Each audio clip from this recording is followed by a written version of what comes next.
Starting a little dance party in here with that one. That's a bit of the new single from The Head and the Heart. The song's called All We Ever Knew, and it's off their upcoming third album, Signs of Light, out September 9th. By all accounts, the trajectory has been great for The Head and the Heart. After DIYing their self-titled debut EP in 2010, their indie buzz got them signed to Seattle's legendary Sub Pop Records. They toured relentlessly through the release of their sophomore album, Let's Be Still, and by the time they caught their breath, 4 years had passed, and it was time to take a break. So they took off on separate adventures.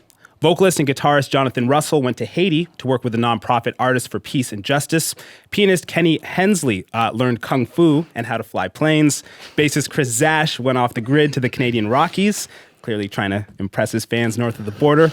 Drummer Tyler Williams immersed himself in the local music scene of his Virginia hometown. And vocalist and multi-instrumentalist Charity Rose Thielen wrote songs for the likes of Mavis Staples. But there were also tribulations and changes that came out of that hiatus. Lead singer Josiah Johnson is sitting out their current tour, caring for his addiction issues. So what does a band that's been through all of that sound like on the other side? I'm joined by The Head and the Heart's Charity Rose Thielen and Jonathan Russel to find out. Welcome to the show. Thank you for having us. So you also took some time away from the band before getting back together to work on this album, which makes a lot of sense after that kind of extensive touring. Was that an easy decision? Was it unanimous? Yes. Yeah, no, it was... well, we were in a very fortunate spot to even be able to do that, but considering that that's where we were at, we all were pretty much like, yeah, I think I could use a little more alone time, you know? Did it even require a meeting, or was it just kind of... It was a very short meeting. Shortest meeting we've ever had. So, Charity, you were writing songs for people like Mavis Staples in your time off. What was that experience Pretty much like? just a song for Mavis Staples, and it was the coolest thing ever. You know, I'd never really had... the opportunity to write for someone else, and it was, you know, half of it was a song that I had brought to the table to the band for Let's Be Still, and then we were fortunate enough to have a phone call with Mavis Camp and with Mavis, and I just had like tears after that conversation because she's so powerful, and I knew that this song was the song, and so it's pretty unreal. We were in El Paso when we heard it back, the mixed version of the song from them, and it was amazing. Do you remember what in particular affected you about that conversation? I asked because I'm probably not supposed to pick favorites, but she's one of my favorite interviews I've ever had. Oh, do you remember anything in particular that struck you? I was also on that phone call, and to hear her tell personal stories about Pop Staples, I mean, on the phone. I mean, it's just you and Mavis. And I remember like jotting down notes because she was just kind of talking about like, you know, how, you know, she loves the music we create. She was like, if, you know, the world needs something positive and the world needs something to counter what's going on. And, you know, just talking about what was happening back in the days of the civil rights movements. And then she was just saying, yeah, you know, Pops used to tell me, like, you know, just keep it simple. And I was just like, what? Like, is anyone else like just looking around? It was me, it was Charity, and Josiah and I were in our hotel room just kind of being like, keep it cool, keep it cool. It was amazing. I've literally, you know, been there, and it was exactly that. I mean, thinking about everything that's going on in the world, everything that's going on in America, and what she's lived through, and how she's just so powerful. Yeah. And she, you know, she ended the conversation with, you know, call me anytime, and you know, I was able to drive up to see her and Dylan on this tour at the Greek in Berkeley, and we were able to hang out backstage before, and she's like, give me a call, I meant it, you know, and so she's just the best, you know. John is shaking his head still. It's unbelievable, you know, I mean, just have these CDs, just to see, like, casually see these CDs and your parents, like, you know, on the doors and the side of the cars. And it's just, you know, back when CDs used to be just hanging around in the car, staple singers. Here we are just on the phone with Mavis. And John, you went to Haiti. I did. I've gone down there a couple of times now, Yeah, so tell me, you know, the beginning of that. What took you there in the first place? You know, honestly, it was just... To get me down there initially, it was more just... I had a couple of friends, one in which that works for... Artists for Peace and Justice, and another friend who was just, they were good buddies, and she was like, hey, you should come down. It's just like, it's like a weekend thing, and I rarely have, you know, just time off to where I can do that and actually plan ahead for something. And I was like, I don't know when the next time is I'm going to be able to do something like this. And so I went down, not really knowing what to expect, the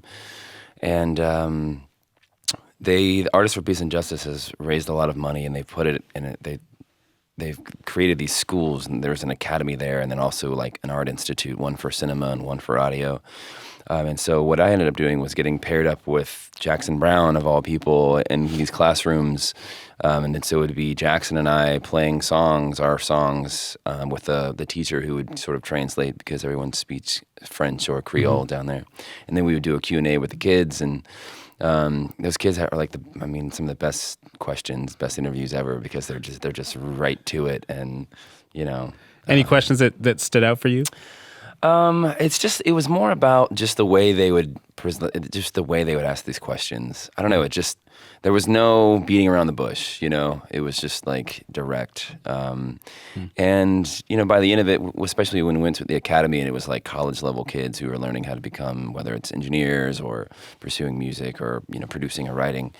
You could just tell by the end of the session, it would be like one person that just keeps asking more and more questions. And it was like, by the end of it, it's like, even if that one person, who I ended up seeing a year later when I went back, this last time I went back, and he was still there and remembered me, and he ended up playing bass with me on a song. It was just the coolest, man. Everyone down there plays an instrument, and they're just the most talented, like, just beautiful people I've ever met. And it was inspiring to me. I almost felt like I went down there to try to help out, but I almost feel like we both needed it. I needed it just as much. It was a very rejuvenating experience to go down there. Had you always been interested in international travel, international development, or was this kind of... No, honestly, it's more about...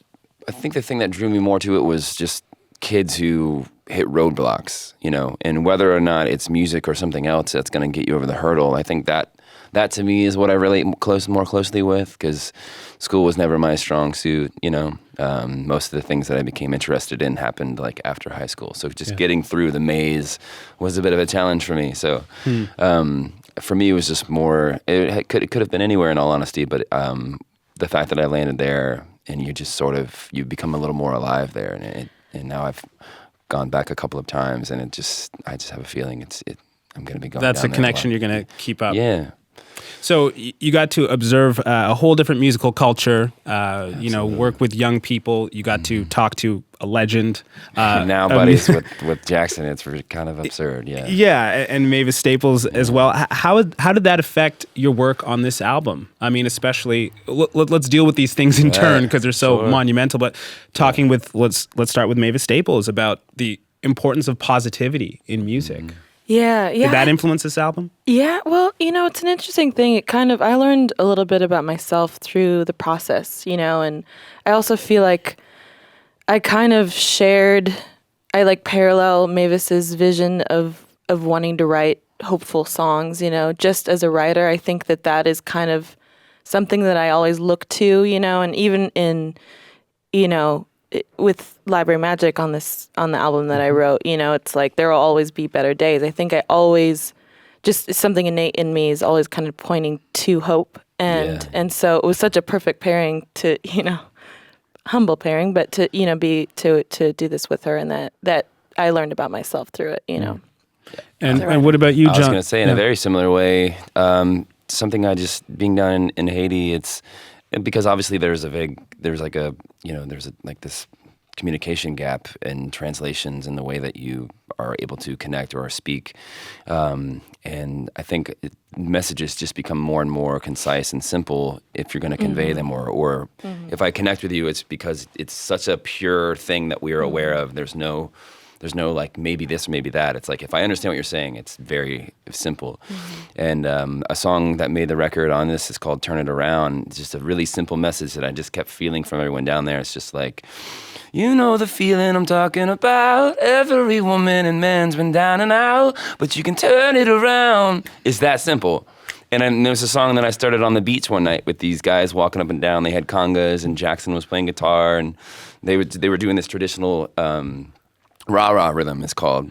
It's like a voodoo rhythm, and it just this syncopated thing came out, and then I worked on it the next day, and then it turned into this song that's now on the record. But sometimes you just need to be, in a completely different country, where the language barrier is there to just really block out all the noise that doesn't matter, and you just get right down to it. And there's even a lyric on this album about simple truths, and that sounds like what you're kind of able to tap into from kind of going through that language barrier. Yeah.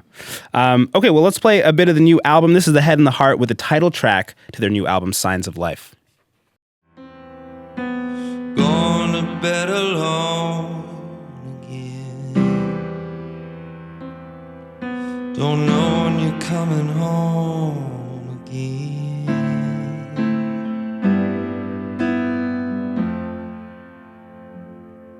I wait by your bed for signs of light. They say that you're gone, I know you're right. I wanna be there when you open your eyes. It's been so long, you've been barely alive when you sleep. The band is called The Head and the Heart, and that was a bit of the title track to their new album, Signs of Light. Jonathan, I'll start with you. What does that phrase mean to you, Signs of Light? It's funny. I was just listening to that song, and that song, it's the last song on the album, and it sort of just becomes this all-encompassing. It just wraps up everything I think we've said prior to that song, and probably the first handfuls of times, sometimes still, every time I would get to the end of the album and I would get through that song, I'd be like trying to cover up some tears by the end of it. It's a beautiful song. It's a powerful song. But I realized this time when I was just now listening to it, I was thinking about everything that is discussed here, but the positive side of it. There's the darker side of it, but there's also the lighter side of it. What do you think it is that makes you emotional? Is it the song, or just thinking about everything that's said on the album, or everything that you've kind of been through as a band? Yeah, I mean, all of the above. That song is the song that Josiah wrote. And, as you've mentioned, Josiah's not doing this album cycle with us. We just sort of realized we got to a point where, you just start to notice when a friend of yours is sort of going through something that the situation they're in might not be the healthiest thing for what they need right now. And luckily, we're all strong enough friends to be honest with each other and say that and be like, hey, man, if you need to take a step back, like, that's cool. Let's do that. Yeah, let's take care of each other. And so every time I hear that song, it for a while it felt like this departure. And now, I talk to Josiah all the time. I'm actually going to see him in about a week.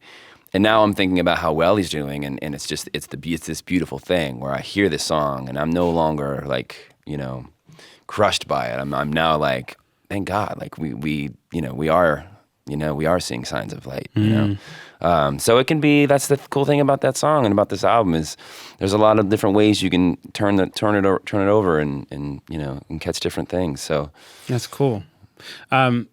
Privacy obviously so important in these situations, but I wanted to ask you, like, if there was something you could share about how he's doing now, and it sounds like he's doing a lot better. Yeah, he's doing great. It's the thing about being in a band is it's the best job in the world. So, who's going to fire themselves from the best job in the world?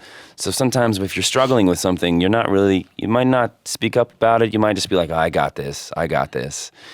And it's harder to take yourself out of it. And I think, again, fortunately, we're such good friends. It was like, let's talk about this. Like, do you got this? Do you want a break? You need a break? Cool. Take a break. We'll be here when you want to come back. If that's what happens, then that's great. And if it's not, it's really just, about him, doing what's good for him first and foremost and what's good for everyone. So he's doing great. That's great to hear. Charity, what do you remember about that conversation and kind of walking through that together as a band and as friends? Yeah, well, it's an interesting thing because I think that the road, touring can be an unhealthy place even for the healthiest of people, especially when it's tough. It's just, when you're so lucky to get opportunities. I was talking to Nathaniel Rateliff at Edmonton Folk the other day, and it's like, how are things going? And he's like, yeah, we're just taking every opportunity because who knows how long this will last, know? And so that's what we did as well, and that's why it was a consensus that we needed a break. But it's especially if you're struggling with something that maybe to the rest of us we aren't aware of. It's really important that you take a break from that place, because like I said, it's tough out there, and so we it was unanimous, and we care about him as a friend first. Yeah. And this will fall, this, if it's meant to be, it'll all come back, but his health is number one always. It's difficult to explain to people what touring that extensively must be like. Yeah. The emotional highs and lows, trying to take every single opportunity. Totally. You're living your dream at the same time. It is emotionally, super difficult and physically exhausting. Yeah. And it just, you sort of, you've put yourself in a scenario and an environment that's kind of alienating in a way, whether you would intend to or not. And it's sometimes hard to jump in and out of that world. I mean, if you go, this one, like, we were on a road for a week, and that's one thing. But when you're on the road for months and months and at a time, they just start, backing up into each other. It's, by the time you come home, I mean, you're acclimated to such a world that is not at all relevant to what everyone else is in tune to. And so they don't see that. They see you playing a show, and they see you having a good time, because you are having a good time. And I wouldn't trade it for the world, but, there's just certain things you can't expect everyone to be aware of, and they don't need to be aware of all of it. That's the beauty of mystery and the beauty of what we do. But sometimes things start to crack a little bit. Well, there's some lyrics on this album. I think you wrote them, Charity, about the difference between being alone and loneliness, and that that happens on the road. Can you describe what you were tapping into there? Yeah, well, I mean, it's just the idea that we're either crammed in a van, and then early on we were all sharing one hotel room, the six of us, and it's even on moving to a tour bus, you're still all like 12 bunks in a hallway, and and you're always on the same schedule, and and so I think trying to find that alone time to be able to get recharge or a bit of silence, sanity, a little me time. A little me time, a little number one time is the thing that you're always searching for, and then you can come back. But unless you're a crazy extrovert, like my friend Alan Stone and other people, I just can't relate. But even him, but I'm sure everyone has their thing. Yeah. Well, in terms of coming back, I think, Charity, you said that this feels like a new band coming back after all these experiences and recording this album. How do you see your mission as a band at this point in your career, having been through so much together and reached this stage where this is what you do for a living? And how do you see your work, your mission? I mean, I feel like we've always been, there's been such a beauty in an allowance in our band to grow and to, grow as performers and our instruments, learning other instruments. And, there's been this freedom in our band, and that's been a really beautiful thing. And I think we've just, with these albums and with that allowance for growth, we've become more confident, and we've kind of fallen into who I think we've always been trying to be as a band a little bit. I think we've just settled into who we are as a band. And, I think that'll only grow as we tour on this more, as we, Yeah. And also, I forget that it's been 7.5 years, I'm now 31. Yeah. So, I was in my early to mid 20s when we started this band. I mean, band aside, you grow as a person, totally. And that obviously alters the way you handle things. It alters the way you handle each other. It alters the way you handle a show, fans, radio, everything. You're learning how to do this as you go along.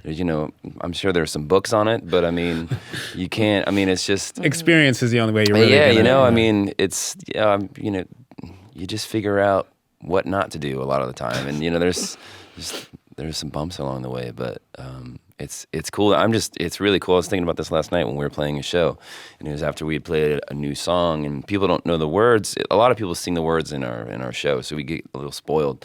So when you play a new song, it's like, what's going on? There's this lack of this choir, and then after the words, you hear people saying how much they love the new songs, and to be able to like the freedom we have within our band, I think, is there not only because we do that, we give ourselves that, but also we just know that we can trust our fans to respect the fact that we want to keep pushing. We want to keep changing, and we want to keep seeing what else is out there and evolve as a band. So it kind of just comes full circle. It seems like that's the core of what you do, is your connection to your fans. Is that? Well, I think for me, it's a connection to everything. I mean, a song to me, sometimes I have no idea where it's coming from. I don't know who I'm writing it for. Sometimes I look back and I was like, you really needed that. And sometimes I realize a lot of people needed that and you didn't actually need that. So it's just a connection to everything. And I think the fans is a concentrated perspective of what's going on when you write a song. You know, it's like a collection of people who are feeling the same way. So yes, in turn, it becomes about the fans. But really, it's just the universe. Yeah. It's just, I mean, not to get all, you know, stars and, you know, moon aligning, but it is, you know, I think it is. Even bigger than that. Well, thank you guys so much for being here. It's great to meet another charity as well. Charity Rose Thielen and Jonathan Russell are part of The Head and the Heart, and their new album, Signs of Light, drops September 9th. They were speaking with me here live in the Q Studios.